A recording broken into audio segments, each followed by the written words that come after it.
नमस्कार प्यारे साथियों, स्वागत है आप सभी का एक बार फिर से आपके अपने यूट्यूब चैनल पर जिसका नाम है MD2 रीडर पब्लिकेशन। तो फ्रेंड्स, आज हमारे साथ कर्मचारी चयन आयोग के चेयरमैन भोपाल सिंह खदरी जी हैं। और सबसे पहले तो सर, स्वागत है आपका हमारे प्लेटफॉर्म पर और आपका बहुत बहुत धन्यवाद, आपने समय दिया। Thank you. आपके सभी दर्शकों को मेरा नमस्कार। तो सर, कुछ क्वेश्चंस हैं जो कैंडिडेट ने मेरे पास भेजे हैं, उन्हीं के आंसर लेने आपके पास आया हूँ। एक एक करके जो है इनके आंसर लेने। सबसे पहले सर, जो फीमेल कांस्टेबल का आज आपने एक नोटिस जारी किया है सर दिन में वेबसाइट पे, और एक न्यूज़ भी आई कि भी उसमें 72 कैंडिडेट महिला कैंडिडेट ऐसी हैं जिन्होंने झूठ बोल के सोशियो इकोनॉमिक क्राइटेरिया के मार्क्स लिए हैं। तो ये लड़कियां कौन है और इन पर आगे क्या कार्रवाई हो सकती है, इसके बारे में थोड़ा सा बताइए। देखिए, हमने जो फीमेल कांस्टेबल का रिजल्ट निकाला था, उससे पहले हमने इनका एक प्री रिजल्ट भी निकाला था जो हमने सार्वजनिक किया था वेबसाइट पे कि फलाना लड़की ने, हमारी बेटी ने ये नंबर सोशो इकोनॉमिक के क्लेम किए हैं, फादरलेस के, ये नॉन जॉब के, ये और हाई क्वालिफिकेशन के ये। उसके बाद हमने उनको एक मौका भी दिया था कि आपने अगर फेक नंबर ले लिए हैं जाने अनजाने में तो आप विड्रॉल कर सकते हैं। तो 750 लड़कियां जो हैं हमारी बेटियां, उन्होंने विड्रॉल कर लिया और उसी के आधार पे हमने फाइनल रिजल्ट निकाल दिया। तो जब ये लिस्ट CID के पास गई या पुलिस विभाग के पास गई तो उन्होंने सारी लड़कियां जितनी भी सिलेक्ट हुई थी 1100 की 1100, उनके घर पे जाके फिजिकल वेरिफिकेशन किया। तो उन्होंने अपनी रिपोर्ट में जो रिपोर्ट दी, हमारे को बताया कि अब भी जो 72 लड़कियां हैं 72, उन्होंने फॉल्स इन्फॉर्मेशन दे के, गलत इन्फॉर्मेशन दे के नॉन जॉब के नंबर गलत रूप से लिए हुए हैं। तो उसका हमने एक रास्ता निकाला कि हम ये डिसाइड नहीं कर सकते थे कि किसी ने गलत लिए किसी ने ठीक लिए। तो हमने उनको 28 तारीख दी है कि वो तहसीलदार से, एग्जीक्यूटिव मजिस्ट्रेट, CTM या SDM से अटेस्टेड एक एफिडेविट लें कि मेरे घर में नौकरी है या नहीं है। उसके आधार पर ये जो 72 की संख्या ये कम होती है ज़्यादा होती है, उसके हिसाब से ही हम अपना फिर ये कहेंगे कि इनको बाहर करो और इनकी जगह वेटिंग वालों को उठा लो। तो सर, ये नोटिस देखा था, इसमें 28 तारीख को जो है आपने बुला रखा है, 72 के आसपास आप ये लड़कियां बता रहे हैं। अब इन पे जैसे अभी भी अगर कोई विड्रॉ नहीं करता है तो क्या कार्रवाई होगी, और जो विड्रॉ कर लेता है अगर फिर भी कोई सिलेक्शन क्राइटेरिया में आ रहा है तो उसको लेकर क्या रूल्स हैं? अगर वो विड्रॉ कर लेता है और विड्रॉ करने के 5 नंबर के बाद भी वो सिलेक्शन जोन में रहता है तो हम उसको सिलेक्शन जोन में रखेंगे। और अगर वो 5 नंबर लेके सिलेक्शन जोन में जा रहा है और उसकी जानकारी ये गलत पाई गई कि इसने झूठ बोल के नंबर लिए हैं, फेक नंबर लिए हैं, तो उसके खिलाफ कानूनी कार्रवाई भी करेंगे। जैसे कि 420 420 का जो केस है उसके ऊपर दर्ज करेंगे, FIR दर्ज कराएंगे उसके ऊपर। अच्छा सर, एक सब इंस्पेक्टर मेल और फीमेल सर, वहाँ पे भी लगभग 50 के आसपास ऐसे कैंडिडेट थे मेल और फीमेल मिला के। तो वो रिवाइज रिजल्ट कब तक आ सकता है? और वो कैंडिडेट अभी जो उसमें भी ऐसे कुछ होंगे कैंडिडेट जो 5 नंबर हटाने के बाद भी सिलेक्शन जोन में आ रहे होंगे, तो वो रोल नंबर बाहर जाने के बाद जो वेटिंग वाले हैं उनका प्रोसेस कब तक आगे बढ़ेगा और इनकी ज्वाइनिंग कब तक हो जाएगी सर, मेल और फीमेल? हमने DGP साहब को, पुलिस को पूरी लिस्ट भेज दी है। ज्वाइनिंग कराना उनका काम है। हमने उनको बताया था फेक नंबर लेने वाले जो मेल SI थे उनकी संख्या 41 थी और जो फीमेल थी उनकी 9 थी। तो हमने कह दिया था कि इनको छोड़ के आप ज्वाइनिंग करा लो और वेटिंग से उठा लो मेरिट के हिसाब से इनकी जगह जो है। तो वो एक बार और जो चीफ सेक्रेटरी साहब ने DCs के अध्यक्षता में एक कमेटी बनाई है, उससे भी वो वेरिफिकेशन करा रहे हैं कि किसी बच्चे के साथ अन्याय ना हो और कोई गलत आदमी इन ना हो जाए। तो एक उनकी पैरेलल जो है वेरिफिकेशन चल रही है और जल्दी ही वेरिफिकेशन वो पूरी हो जाएगी और जल्दी ही इनकी ज्वाइनिंग हो जाएगी। ठीक है सर। एक सर, ये फीमेल कांस्टेबल का जो रिजल्ट को लेकर सर, कभी तो अपडेट आती है कि भी रिवाइज होगा, कभी बोलते हैं कि रिवाइज नहीं होगा। इसके ऊपर थोड़ा सा एक स्पष्टता करें सर। क्या जो बच्चे कह रहे हैं भी नॉर्मलाइजेशन सही है, लेकिन परसेंटाइल को कहीं ना कहीं गलत बताया जा रहा है। आप कह रहे थे सर कलकत्ता मीटिंग हुई है, टीम गई है, तो वहाँ से क्या रिजल्ट रहा और इस पर फाइनल डिसीजन कर्मचारी चयन आयोग का क्या है? अभी 17 तारीख को हाई कोर्ट में हियरिंग भी थी, अब वहाँ पर नेक्स्ट हियरिंग 7 फरवरी से हो रही है। तो HSSC ने टाइम मांगा है फाइल रिप्लाई करने के लिए या सरकार ने मांगा, इस पर थोड़ी सी स्पष्टता दें सर। जैसे ही ये फीमेल कांस्टेबल का रिजल्ट आया तो बहुत से बच्चों ने ऐतराज़ किया, और जो हमारा मेल कांस्टेबल का 7 टाइम हमने PST PMT के लिए बुलाया था, उस पर भी बहुत बच्चों ने ऐतराज़ किया कि आपका फार्मूला जो परसेंटाइल का है वो गलत है, आप सोशो इकोनॉमिक के नंबर बाद में जोड़ रहे हैं, उनको पहले जोड़ के आप परसेंटाइल निकालो। तो ये सारे जितने सुझाव आए बच्चों के, हमने उन पे विचार किया और जाके जो स्टैटिकल इंस्टीट्यूट ऑफ इंडिया है उससे पूछा, तो उसने कहा कि जो फार्मूला हमने अपनाया है, जो आपको दिया है और जिस हिसाब से आपने रिजल्ट निकाले हैं दोनों, मेल कांस्टेबल का 7 टाइम का और फीमेल का फाइनल सिलेक्शन का, ये फार्मूला सही है। ये परसेंटाइल का फार्मूला और इस फार्मूले को हाई कोर्ट में भी बच्चों ने चैलेंज किया, फार्मूले को भी हाई कोर्ट ने सही बताया है। जो कोर्ट में केस चल रहा है वो केस सिर्फ इसलिए चल रहा है कि बच्चे ये कह रहे हैं कि मेरे नंबर ज़्यादा थे, मेरे को नहीं बुलाया, फलां के कम थे, उसको बुला लिया है, तो वो नंबर ज़्यादा का क्लेम कर रहे हैं। परसेंटाइल के फार्मूले को जो था नॉर्मलाइजेशन का, वो दोनों जो बड़ी अथॉरिटियां हैं, स्टैटिकल इंस्टीट्यूट ऑफ इंडिया उसने भी और हाई कोर्ट ने भी मोहर लगा दिया है कि आपका जो फार्मूला है वो सही है। तो दोनों ने ही जो है क्लीन चिट इसमें दे दिए सर। तो मेल कांस्टेबल का जो हम फाइनल रिजल्ट देखेंगे वो भी इसी फॉर्मूले से आएगा और फीमेल कांस्टेबल भी रिवाइज नहीं होगा? बिल्कुल, मेल कांस्टेबल का क्योंकि हम जो 7 टाइम PST और PMT के लिए बुला चुके हैं, उसमें हमने फार्मूला अडॉप्ट किया है, तो नेचुरली है कि जब हम फाइनल रिजल्ट निकालेंगे तो इस फार्मूले से अब हम बाएं दाएं नहीं हो सकते, इसी पे हम रिजल्ट निकालेंगे, क्योंकि दोनों अथॉरिटियों ने भी मान लिया है कि आपका फार्मूला सही है। सर एक ये हरियाणा पुलिस मेल कांस्टेबल की PMT चल रही, DV चल रही, तो एब्सेंटी कैंडिडेट को कब मौका दे रहा है होगा इसके बारे में? 21 तारीख को दे रहे हैं। जो अभी तक जो PMT में अब्सेंट हैं बच्चे, वो 21 तारीख को बुलाए हैं, हमने नोटिस निकाल दिया है कि जो भी इस पूरे इवेंट में इतने दिन में किसी वजह से अब्सेंट रहे हैं, तो वो 21 तारीख दे दिया उनको मौका। एक ही दिन रिजर्व रखा 21 तारीख को। और सर एक खबर न्यूज़ आई थी कि भाई लगभग 103 के आसपास ऐसे कैंडिडेट हैं, या तो उनकी वीडियोग्राफी मिसमैच है, या उनकी बायोमेट्रिक मिसमैच है रिटर्न एग्जाम में या रनिंग में, या अभी जो PMT में है। ये मेरे ख्याल से 12-13 के आसपास की न्यूज़ थी। अब 18 तारीख है, 2-3 दिन का इवेंट हमारा और बचता है, तो ये आंकड़ा बड़ा है। आगे आप जिस तरीके से काम कर रहे हैं, पारदर्शिता से आप काम कर रहे हैं, स्पष्टता से आप काम कर रहे हैं, तो ये आंकड़ा बड़ा है और कैंडिडेट पकड़े गए हैं या अभी नहीं आ रहे हैं वो कैंडिडेट सामने? PST में हमारे पास 39 लोग पकड़े गए थे जो इम्पर्सोनेशन किसी और की जगह कोई और दौड़ने आ रहा था, और वो आके मान गया कि मैंने तो पेपर भी नहीं दिया, पेपर भी मैंने किसी और से दिलवाया है।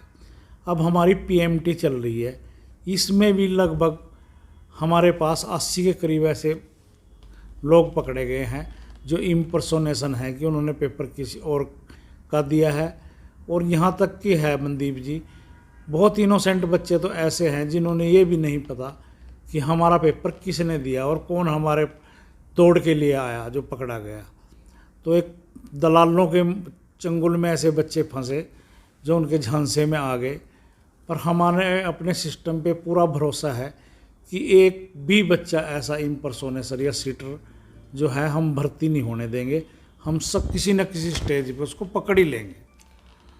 ठीक है सर। एक फीमेल कांस्टेबल दुर्गा शक्ति का सर, उसका सारा प्रोसेस हमारा कंप्लीट हो चुका है, तो क्या उसका भी फीमेल कांस्टेबल की तरफ प्री फाइनल रिजल्ट आएगा? और जो प्रोसेस फीमेल कांस्टेबल में अपनाया गया, हालांकि एक शिफ्ट में एग्जाम था, नॉर्मलाइजेशन परसेंटाइल का तो कोई सवाल नहीं उठता, लेकिन जो प्री फाइनल रिजल्ट वो आएगा सोशियो इकोनॉमिक विड्रा करने का, क्या वही प्रोसेस मेल कांस्टेबल में भी प्री फाइनल आएगा और दुर्गा शक्ति में? इसके बारे में बताएं। नहीं, हमने इन दोनों कैटेगरी में, दुर्गा वाहिनी में भी और मेल कांस्टेबल में भी, जो हमने स्टेप अब उठा रहे हैं कि एफिडेविट आप तहसीलदार से अटेस्टेड लेके आएंगे, वो हमने दोनों कैटेगरी में DV के टाइम उनसे मांग लिया है। तो इससे ज़्यादा हम क्या कर सकते हैं कि तहसीलदार या SDM से ही हमने उसका सर्टिफिकेट मांग लिया है। तो इसमें प्री रिजल्ट की कोई संभावना नहीं रहती, क्योंकि प्री रिजल्ट में भी तो वो विड्रॉल करने के लिए या क्लेम करने के लिए तहसीलदार का ही सर्टिफिकेट लेके आएगा ना। तो अब इन दोनों कैटेगरी में तो हमने पहले ही मांग लिया है, तो इसमें प्री रिजल्ट की कोई संभावना नहीं लगती मेरे को। तो final result sir female Durga शक्ति का? कब तक दे रहे हो उसका? अभी हमारा इवेंट चल रहा है ना 22 तक पुलिस उसका, उसके बाद हम रिजल्ट देने शुरू करेंगे। ठीक है। उसके बाद सर मैंने इंटरव्यू आपका देखा था, आपने बताया कि 22 तक इवेंट है, उसके बाद हेल्थ डिपार्टमेंट की हमारी प्राथमिकताएं रहेंगी, उसमें स्टाफ नर्स है, VLD OT है, MPSW फीमेल है। तो जनवरी का जो हमारा ये अंतिम 10 दिन है, इसके अंदर हेल्थ डिपार्टमेंट के सारे फाइनल रिजल्ट देखने को मिलेंगे? सारे तो नहीं हम कह सकते, क्योंकि रिजल्ट तैयार करते टाइम बहुत सी डिफ़िकल्टी आ जाती है। हम अपलोड कर रहे होते हैं कि फाइनल रिजल्ट, तब भी कोई ना कोई समस्या आ जाती है। पर हमारा पूरा प्रयास होगा कि कुछ ज़्यादातर कैटेगरी जो पैरामेडिकल स्टाफ की हैं वो हम जनवरी में ही क्लियर कर दें, क्योंकि हमारे पास सारा काम हुआ पड़ा है, उनका DV हुई पड़ी है, सिर्फ हमने क्रॉस चेकिंग करनी है। सर एक IT इंस्ट्रक्टर भर्ती सर युवा, ये 2013-14 की भर्ती है। हुड्डा साहब जब सत्ता में थे उन्होंने निकाली, फिर आपकी सरकार आई, BJP की सरकार आई, उन्होंने री-एडवर्टाइज़ किया, फिर कोर्ट में भी भर्ती फंसी। अब 7-8 साल हो गए हैं, अब कैंडिडेट वेट कर रहे हैं, आपकी तरफ देख रहे हैं कि कब हमें कोर्ट से, अब कोर्ट में इसमें कोई स्टे है सर? नहीं, कोई स्टे नहीं है इसमें। क्या है, ये 96 कैटेगरीज थी, कुछ कैटेगरी की 30-35 कैटेगरी के एग्ज़ाम हो चुके थे, उनका रिजल्ट भी आ गया था, DV भी हो चुकी थी। और अभी हमने 11 दिसंबर को, 25 और 27 दिसंबर को भी 38 कैटेगरी का हमने रिटन टेस्ट लिया है। और कुछ कैटेगरी ऐसी हैं जिनके एग्ज़ाम हो चुके थे, हमने उनकी DV नहीं की है। तो ये 96 कैटेगरी हैं। अब जिन लोगों की DV हो चुकी है उन बच्चों को जल्दी हो रही है कि हमारा रिजल्ट क्यों नहीं आ रहा है। आयोग ने तो 96 कैटेगरी देखनी है, ना कि वो कैटेगरी देखनी है जिनकी DV हो चुकी है। फिर भी हमारा प्रयास होगा कि ये जो इतने बड़े हाई कोर्ट के पचड़े से निकली है, ये दोबारा उसी पचड़े में न फंस जाए।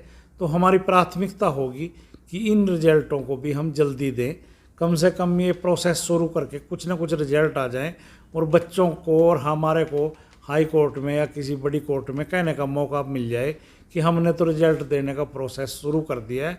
चूँकि कैटेगरी ज़्यादा है तो थोड़ी देर तो लगेगी, पर हमने प्रोसेस शुरू कर दिया है, निरंतरता जो है ना हमने जारी कर दी है। कुछ कैटेगरी ऐसी हैं सर जिनका DV हुए 1-1 साल हो गया है, तो ठीक है, बच्चे हैं, युवा हैं, अब आगे भी तैयारी कर रहे हैं, वो सोचते हैं जिनका 1 साल हो गया DV, उनका तो फाइनल रिजल्ट आए। हाँ, कहा ना कि हम उनको प्राथमिकता देंगे। पैरामेडिकल स्टाफ के बाद तुरंत हम ITI इंस्ट्रक्टर की भर्ती को प्राथमिकता देंगे। ठीक है सर। और एक ALM भर्ती को लेकर सर अपडेट आ रही है कि भाई अगर हमारे पास ITI का कैंडिडेट है और वो मेरिट में है तो हम ITI वाले कैंडिडेट को प्राथमिकता देंगे या फिर हम BTech या डिप्लोमा वाले को देंगे? देखिए, मैं बात कई बार कह चुका हूँ कि जब हमारी एडवर्टाइजमेंट निकली थी, ALM की हमारे पास जो एसेंशियल क्वालिफिकेशन थी, अनिवार्य योग्यता थी, वो थी ITI से 2 साल का डिप्लोमा जी।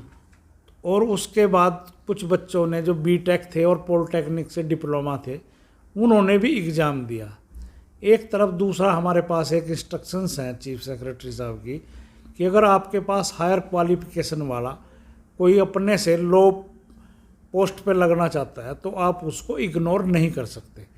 तो जब ये समस्या हमारे पास आई और दोनों ही पक्ष के लोग हमारे को आकर मिले, BTech वाले भी मिले और ITI होल्डर वाले भी मिले। ITI होल्डर वालों का कहना था कि साथ हमारे साथ जाती है, आप हायर क्वालिफिकेशन वालों को कंसीडर क्यों कर रहे हो। तो हमने इस बाबत जो है बिजली विभाग जिसकी ये पोस्ट है उसको लेटर लिखा हुआ है कि आपकी भर्ती है, क्राइटेरिया आप बनाते हैं, आप सर्विस रूल बनाते हैं कि आप स्पष्ट करें कि हम हायर क्वालिफिकेशन वालों को मानने या ITI डिप्लोमा होल्डरों को मानने या दोनों को मानने। उधर से जब कोई क्लैरिफिकेशन आएगी तभी हम फाइनल रिजल्ट देंगे। CET को लेकर सर काफ़ी क्वेश्चन है कि भी कब तक जो है HSSC इसमें CET करा सकती है, और सर एक C के लिए अलग होगा या D के लिए अलग होगा या दोनों के लिए एक ही एग्ज़ाम होगा, इसके ऊपर थोड़ा सा स्पष्टीकरण दें सर। CET की जो हमने एग्ज़ाम का शेड्यूल रखा था वो फरवरी के लास्ट में रखा था, पर उधर ये कोविड आ गया और होम मिनिस्ट्री गाइडलाइन आ गई कि आप ज़्यादा लोगों को गैदर नहीं कर सकते एक जगह। तो अब ये मार्च में जाने की संभावना थी, क्योंकि मार्च में क्लासेज के पेपर शुरू होते हैं, आप जानते हैं मनदीप जी, बोर्ड के और यूनिवर्सिटियों के।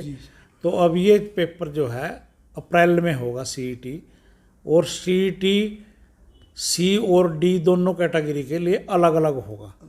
डी के लिए अलग होगा, डी का एक ही एग्ज़ाम होगा और उसका हाई स्कोर बना के हम रख लेंगे और बच्चों से हम कंसेंट मांगेंगे कि आप डी क्लास में लगना चाहते हैं तो जितनी हमारे पास पोस्टें होंगी उतने मेरिट के लोग हम वहीं से उठा लेंगे सीईटी से। और जो सी क्लास के लिए है उसके लिए हम फर्दर एक टेस्ट और करेंगे, अपना स्क्रीनिंग टेस्ट। जो लोग सीईटी क्वालिफाई होंगे उन्हीं का करेंगे और उनमें से फिर सी क्लास के लिए कैटेगरी वाइज पोस्ट के हिसाब से हम अब एक टेस्ट और लेंगे उनका। सर ये डी वाला हम मान के चलें कि ये मई में हो जाएगा? नहीं, दोनों का अप्रैल में हो जाएगा। दोनों का अप्रैल में, सी के लिए भी और डी के लिए भी। चलो सर, बहुत बहुत इसके लिए युवा आपका आभार प्रकट करेंगे। और दूसरा सर, ये इसमें भी नॉर्मलाइजेशन रहेगा या परसेंटाइल रहेगा? कैंडिडेट चाहते हैं कि सर नॉर्मलाइजेशन तो एचएसएससी अपनाए, परसेंटाइल सीईटी में ना यूज़ हो। जो भी बेटर फार्मूला होगा उसके लिए वो करेंगे। और हम तो चाहते हैं कि नॉर्मलाइजेशन हो ही ना, तो हम जो एग्जामिनर है हमारा उससे हम रिक्वेस्ट करेंगे कि आप हमारे से पूरा सफिशिएंट टाइम ले लो, पर जितनी शिफ्ट में और जितने सेट में पेपर हो रहा है उसका डिफ़िकल्ट लेवल लगभग एक जैसा होना चाहिए कि हम इस नॉर्मलाइजेशन के पचड़े में ना ही पड़ें। मगर अगर जो डिफ़िकल्टी लेवल एक नहीं कर पाए तो फिर तो हमने मजबूरी में नॉर्मलाइजेशन का मेथड अपनाना ही पड़ेगा। एक सर, जो सीईटी से बाहर जो हमारी भर्तियां हैं उसमें हरियाणा पुलिस है, टीचर्स की जो वैकेंसियां वो हैं, तो जो युवा साथी हैं अभी हरियाणा पुलिस के लिए तैयारी कर रहे हैं, तो आने वाले समय में हरियाणा पुलिस की क्या और वैकेंसियां 2022 में देखने को मिल सकती? बिल्कुल, हरियाणा के शेड्यूल के हिसाब से जो मतलब उन्होंने एक बनाया हुआ है कि इतने लोगों पे इतने सिपाही चाहिए, तो उसके हिसाब से तो अभी भी 16,000 पुलिस के मेल कांस्टेबल चाहिए हरियाणा में। तो मेरे को लगता है कि पुलिस की भर्ती तो शायद हर साल हो, कि ये नहीं है कि अब 3 साल ना हो। तो मेरे को ऐसा लगता है कि हर साल ही पुलिस की भर्ती होगी, जो रिक्वायरमेंट है पुलिस विभाग की उसके हिसाब से। और सर, हेल्थ डिपार्टमेंट के अंदर एमपीएसडब्ल्यू फीमेल है स्टाफ नर्स है, क्या ये भी सीईटी के तहत जाएंगी या अब ये भी बाहर ही रहेंगी सीईटी? क्योंकि एक पर्टिकुलर अलग डिप्लोमा है, क्वालिफिकेशन उसकी अलग है, तो क्या वो सीईटी में रहेंगी या वो बाहर रहेंगी उनसे? नहीं, पुलिस को छोड़ के और टीजीटी पीजीटी टीचर्स को छोड़ के सारी भर्तियां सीईटी के अंतर्गत आएंगी अब तो। और सर इसमें सारी आप कह रहे हो तो पीआरटी के लिए जो प्राइमरी टीचर्स हैं काफ़ी टाइम हो गया, इनकी भी कोई रिक्विजिशन आपके पास डिपार्टमेंट की ओर से आई हुई हो? अभी तक हमारे पास कोई डिपार्टमेंट से नहीं आई, पर सरकार के जो चीफ सेक्रेटरी साहब हैं उन्होंने सभी विभागों के हेड ऑफ द डिपार्टमेंट को लेटर लिखा है कि आप पे जिस भी कैटेगरी का जिस भी पद की पोस्ट खाली है आप हरियाणा स्टाफ सिलेक्शन को भेज दें जल्दी, ताकि वो सीईटी के बाद अपने भर्ती प्रक्रिया शुरू कर सके। तो उसमें अभी तक मैं कंफर्म नहीं हूँ कि उसमें पीआरटी की या जेबीटी की हैं या नहीं है। अगर वहाँ भी वैकेंसी पोजीशन है जेबीटी की तो वो भी आएंगी पोस्टें। तो ठीक बस। और एक क्लर्क वेटिंग को लेकर सर कई बार मैंने देखा न्यूज़ में भी आई है, आप अपनी तरफ से पूरा प्रयास कर रहे हैं, 2-3 डिपार्टमेंट हैं जो नहीं दे रहे, क्या वो डाटा आ चुका है? अगर आया है तो लगभग कितनी पोस्टें वैकेंट हैं, कितने कैंडिडेट को ये खुशखबरी मिल सकती है कि भी उनका सिलेक्शन हो जाए? नहीं, अब 100% डिपार्टमेंट्स का हमारे पास जो डिमांड है वो आ चुकी है। और जो संख्या है उनकी general, SC, BC, ex serviceman सब की मिला के अभी हमने उनको कैटेगरी वाइज तो नहीं किया कि जनरल की कितनी है, एससी की कितनी है, बीसी कितनी है, एक्स सर्विसमैन कितने हैं, हैंडीकैप्ड कितने हैं, ये कैटेगरी में तो अभी हमने स्टडी की नहीं। वो कुल जो पोस्टें आई अभी हमारे पास वो अभी 358 आई है। ठीक है सर, 358 कैंडिडेट को जो है आप ये कब खुशखबरी देने जा रहे हैं सर? फरवरी के महीने में? बस फरवरी में हम ये अपनी पुलिस के एक फर्स्ट वीक में सर ये समाप्त हो जाए पुलिस की भर्ती, तो इसमें भी हमने जल्दी करेंगे क्लर्क वेटिंग का भी। और सर एक क्वेश्चन था कि भाई एक टपरीवास और ये जो हमारा 5 नंबर देती है सर हरियाणा सरकार, तो ये ऐसा कुछ रूल है जो एडवर्टाइजमेंट में है कि भाई ये उसी को नंबर मिलेंगे जो किसी कैटेगरी में ना आता हो, लेकिन जब आप ऑनलाइन आवेदन करते हैं तो वहाँ पर कैटेगरी भरना ज़रूरी है, तो वो एससी का भी बेनिफिट ले रहा कैंडिडेट या बीसीए का भी ले रहा है, और फिर वो टपरीवास है या कोई घुमा उसका भी बेनिफिट, वो डबल बेनिफिट ले रहा है? इसको लेकर काफ़ी युवाओं ने मेरे को क्वेश्चन भेजे, तो इस प्रकार से तो वही कह रहे हैं कि सब काम खराब हो जाए, इसको लेकर कोई? नहीं नहीं, ऐसा नहीं है। जो टपरीवास या घुमंतु जाति में जो कास्टें हैं, अगर वो एससी और बीसी में है तो उनको एक्स्ट्रा 5 नंबर नहीं मिलते। जो कास्टें लेकिन सर जब हम आवेदन करते हैं, फॉर्म अप्लाई करते हैं, तो कोई ना कोई तो हमें वहाँ पर कैटेगरी सेलेक्ट करनी पड़ती है। बगैर कैटेगरी सेलेक्ट किए तो आवेदन ही नहीं हो पाता। नहीं, ऐसा नहीं है। टपरीवास में जो एससी बीसी में पहले से कास्टें हैं उनके लिए सीटें रिजर्व हैं, एक्स्ट्रा मार्क उनको नहीं मिलते। कुछ कास्टें ऐसी हैं जो आज तक एससी और बीसी में आइडेंटिफाई नहीं हुई कि ये एससी में है या बीसी में है, जनरल में है। जैसे बड्डी लोहार हैं, जो जिनको हम देसी भाषा में बागड़ी कहते हैं, ये गाड़ियों में घूमते हैं, तो अभी तक ये ना तो बीसी की श्रेणी में है ना एससी की श्रेणी में है। तो ऐसी कुछ कास्टें हैं जिनको टपरीवास का या घुमंतु जाति का एक्स्ट्रा नंबर मिलते हैं। सब जातियों को नहीं मिलते। अगर वो एससी बीसी में पहले ही एग्जिस्ट करते हैं, उनको सिर्फ एससी बीसी का लाभ मिलता है, रिजर्वेशन का, एक्स्ट्रा मार्क्स नहीं मिलते उनको। एक सर अभी 2-3 दिन पहले न्यूज़ आई है कि भाई एचएसएससी 5वां ऑप्शन भी अपनी आने वाली परीक्षाओं में जो है लेकर आने वाली है। इसको लेकर बताइए सर। और उसमें बोला गया अगर कोई किसी 4 ऑप्शन है, अगर आप में से किसी का आंसर नहीं देना चाहता तो आपको 5वां फिल करना ही होगा, अदरवाइज आपके मार्क्स कट जाएंगे। बहुत अच्छा आपने क्वेश्चन किया। ये अभी तक ये थी कि आपने पीछे भी देखा होगा कि कुछ बच्चे पेपर जो है ब्लैंक छोड़ आते थे। जी सर। और ये माफिया का काम था कि आप इतने क्वेश्चन कर देना या ब्लैंक छोड़ देना, बाकी हम एडजस्टमेंट कर लेंगे। पर एडजस्टमेंट कुछ नहीं होती थी। वो बच्चे उनके झांसे में आ जाते थे और कुछ पैसे भी दे देते, अपने पैसे फंस जाते थे बच्चों के। तो हमने इस समस्या से बचने के लिए ये किया है कि आगे से हम 5 ऑप्शन देंगे। अगर 4 ऑप्शन में से उसके पास कोई उत्तर देता है वो ठीक है, वरना उसको 5वां ऑप्शन भरना पड़ेगा, नोट अटेम्प्ट, कि मैंने कोई भी हल नहीं किया कोई से भी क्वेश्चन का। अगर वो नहीं करता, हम इसके लिए उसको 10 मिनट और देंगे। जैसे हम 90 मिनट देते थे, अब हम 100 मिनट पेपर को हल करने के लिए देंगे, क्योंकि उसने वो ऑप्शन 5 भरने पड़ गए 4 की बजाय। तो अगर उसने नहीं किया कोई भी अटैम्प्ट और उसने वो नोट अटैम्प्ट वाला भी छोड़ दिया, तो जितने नोट अटैम्प्ट वाले वो खाली छोड़ देगा, उसकी हम नेगेटिव मार्किंग करेंगे। अभी आयोग ये फैसला लेगा, वो नंबर नेगेटिव मार्किंग 5 होगी, 2 होगी, 3 होगी या 1 होगी।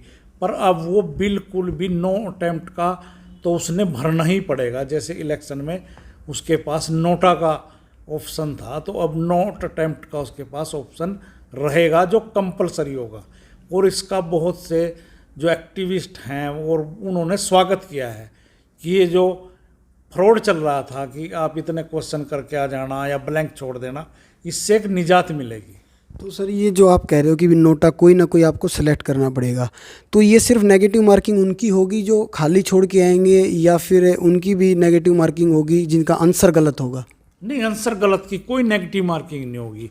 अगर उसने नोट अटैम्प्ट वाला नहीं भरा और उन 4 ऑप्शन में से भी नहीं भरा, तो 5 के 5 ऑप्शन में से कोई ना कोई उसने भरना पड़ेगा। अगर उस पर सही उत्तर नहीं आता तो वो नोट अटैम्प्ट वाला भरे, तो उसमें नेगेटिव मार्किंग है। नोट अटैम्प्ट वाले में क्वेश्चन में उसकी कोई नेगेटिव मार्किंग नहीं है। जो उसका क्वेश्चन सही है गलत है, उसको नो नेगेटिव मार्किंग वहाँ पे नहीं है। और सर जैसे 5% बोला है कि भी सीईटी में 5% होंगे, तो जो रिटर्न एग्जाम वो 95 नंबर का होगा हमारा? जो डी क्लास का है उसमें तो पहले नंबर जुड़ जाएंगे सीईटी के टाइम ही। ठीक है सर। कि 5 नंबर आपके सोशो इकोनॉमिक के ऐड करके 95 नंबर का क्वेश्चन होगा। तो अब ये सी में नहीं होगा। सी में हम पूरे 100 नंबर का पेपर लेंगे उसका, और जो फर्दर पेपर लेंगे उसका स्क्रीनिंग टेस्ट पोस्ट कैंगेस्ट लेंगे, वो 95 का लेंगे, और सोशो इकोनॉमिक के नंबर 5 वहाँ जोड़े जाएंगे उसका दूसरी स्टेज पे जाके, पहली स्टेज पे नहीं जोड़ेंगे। ठीक है सर। सर जो आदमी अच्छा काम करता है उसी से लोग आस लगाते हैं। आपने सोशियो इकोनॉमिक क्राइटेरिया के जो मार्क्स इनकी बारीकी से जांच की, तो क्या है, कैंडिडेट तैयारी करते हैं तो इनकी अब इच्छा ये है कि जो पुरानी भर्तियां हैं, क्या एचएसएससी उनकी भी सोशियो इकोनॉमिक क्राइटेरिया के मार्क्स की जांच करेगी? पुरानी जो हमारी क्लर्क की भर्ती है, हरियाणा पुलिस है, और भी ग्रुप डी हैं 18,000 के आसपास, क्या उनकी भी जांच होगी? ऐसा सुनने में आता है कि हमेशा कि वहाँ पर भी जो गलत तरीके से युवाओं ने वो नंबर लिए हैं। फाइनल सिलेक्शन करने के बाद और जब ज्वाइनिंग हो जाती है तो HSSC का काम समाप्त हो जाता है। तो हमने सरकार को लेटर लिखा है कि अगर वो पुरानी भर्तियों पर जिनकी ज्वाइनिंग हो चुकी है, बच्चों ने ज्वाइन कर लिया है, उनकी भी सोशो इकोनॉमिक के नंबरों की जांच कराना चाहें तो वो करा सकते हैं। तो ये सरकार के पाले में गेंद है। HSSC की जब रिकमेंडेशन हो जाती है उसके बाद हमारा काम ख़त्म हो जाता है। किसने नंबर गलत लिए, किसने ठीक लिए, ये हम फाइनल रिजल्ट तक देखते हैं। ज्वाइनिंग के बाद हमारा काम नहीं रहता है। तो सर मैं सिर्फ आपका इंटरव्यू लेने नहीं, आपको धन्यवाद देने भी आया था। सर HSSC के अंदर सुधार बहुत हुए हैं। पहले रिटर्न एग्जाम नहीं होते थे, आपने रिटर्न एग्जाम की परंपरा शुरू की। फिर बोला गया भाई इंटरव्यू में धांधली होती है, आपने इंटरव्यू भी ख़त्म किए। फिर बोला गया कि भी सोशियो इकोनॉमिक क्राइटेरिया के मार्क्स ज़्यादा हैं, आपने वो भी कम किए। तो इसके लिए युवाओं की तरफ से आपका बहुत बहुत धन्यवाद। लेकिन फिर भी कुछ ऐसे फैक्टर हैं जहाँ पर सुधार की आवश्यकता है। डिटेल रिजल्ट है सर, लॉगिन ID पे आता था, आपने वो भी जो है अब पूरा सार्वजनिक उसको करना शुरू किया, ये भी आपने बहुत अच्छा काम किया। 5 ऑप्शन आप कर रहे हैं, इसका भी आपने बताया कि वो भी सही हो रहा है। तो बहुत सारी चीज़ें हैं जिनका आपने सुधार किया है। तो युवाओं की ओर से बहुत बहुत धन्यवाद आपका। क्या संदेश देना चाहेंगे सर अंत में? नहीं, हमने जब से मैं चेयरमैन बना हूँ, पहले जो रिजल्ट था वो रो नंबर की सीक्वेंस में आता था कि ये रो नंबर सेलेक्ट हो गए हैं। अब आपने देखा होगा जितने भी रिजल्ट हमारे आयोग के टाइम आए हैं वो मेरिट वाइज आए हैं, और मेरिट वाइज भी वेटिंग भी मेरिट वाइज आई है। तो पहले तो ये था कि ये 10 रोल नंबर वेटिंग में हैं, वो बच्चे जो है किसी के झांसे में आ जाते थे, क्योंकि डिपार्टमेंट को और हमारे कर्मचारी चयन आयोग में जो स्टाफ है उसको पता होता था कि ये बच्चा वेटिंग में इसका कौन सा नंबर है, तो वो उसको बहला लेते थे, तेरी वेटिंग क्लियर करा देंगे। उसने कराया कुछ नहीं, क्योंकि वेटिंग में तो फर्स्ट नंबर पे था ही। तो मैंने पहल की है कि बच्चों को मैं ये बताऊं कि वेटिंग में भी आपका नंबर फर्स्ट है, सेकंड है, थर्ड है, 6th पोजीशन है। ये तो रिजल्ट जो मेरिट वाइज निकाले हैं, तो इससे भी बच्चे जो है वो चीटिंग होने से बच गए हैं। तो ये थे हमारे साथ HSSC के चेयरमैन भोपाल सिंह खत्री जी। बड़ी बेबाकी से इन्होंने हर एक प्रश्न के आंसर दिए, और इनका यही कहना कि हम पारदर्शिता से सारे काम कर रहे हैं और इसी प्रकार से आगे करते रहेंगे। आज की इस वीडियो में फिलहाल इतना ही। धन्यवाद।